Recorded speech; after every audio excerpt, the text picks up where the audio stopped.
It's not fun to be single at 41.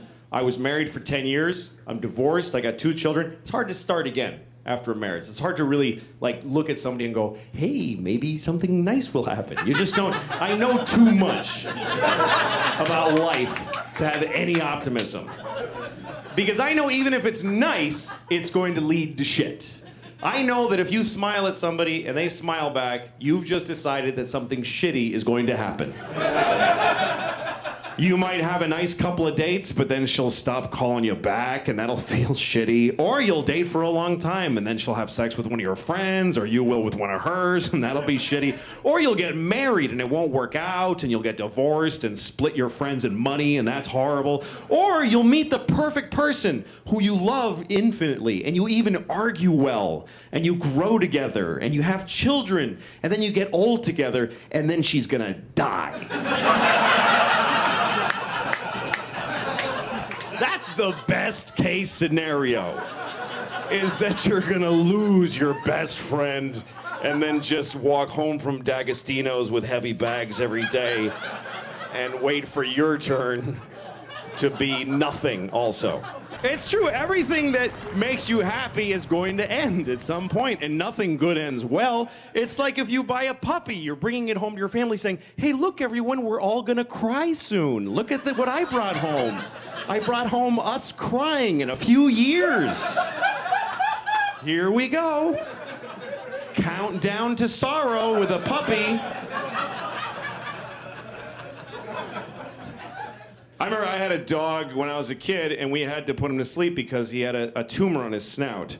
And I remember I was home when the vet called and said, yeah, that's a malignant tumor, that he's got to go. And I was like, well, can we fix it? And he goes, I'd have to just remove his whole snout.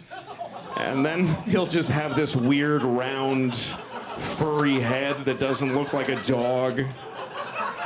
And he could only eat with a straw, but you can't teach a dog to suck through a straw. So he'll just die of being stupid and having a round head. So I think you should just kill him. That's what I recommend. And I was like, okay, well, should we make an appointment for a few weeks from now? And I swear to God, the guy goes, no, just bring him over. I'm not doing anything. I'll kill him right now. Like, just bring him over now. Why wait? I'm not busy. So I bring the dog to the vet, and I remember I'm holding the dog, and he sticks him full of a crazy amount of morphine, or the right amount if you're trying to kill a dog with it. And my dog dies. And then I left him there, because, it was arranged. I didn't, sneak out and leave my dog. We had no money. So I left and I asked the vet, I made the mistake of asking the vet, what are you going to do with my dog? And he said, he just goes in a mass grave. And I was like, what's that like? And he goes, it's just a big pile of dead dogs. So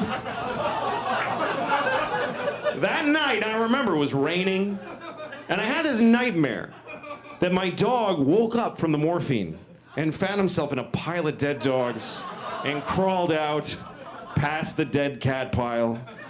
And then he just walked, and it was thunder and lightning, and he was like one of those miraculous dogs that you read about in Reader's Digest, and he's made his way home. And then he scratched on the door, and we opened the door, and there he is, and we go, there, he's here! Look, he's back!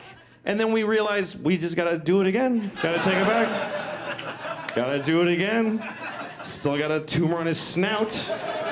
And the dog's like, are you shitting me right now? Can I spend the night? Jesus! So that's why it's hard to start dating, That's